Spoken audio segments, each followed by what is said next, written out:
Great to see you for this event today, shaping the next decade of cost engineering.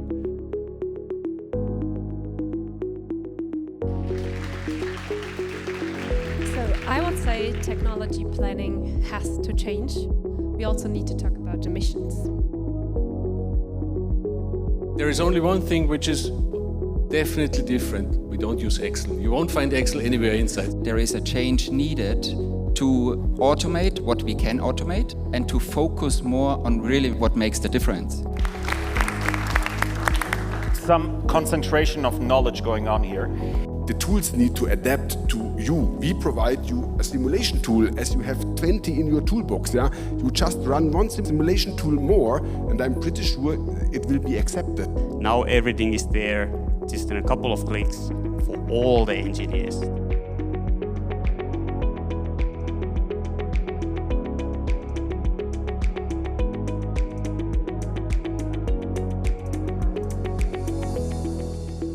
The purpose of today was to build up a cost engineering community. Please stay with us.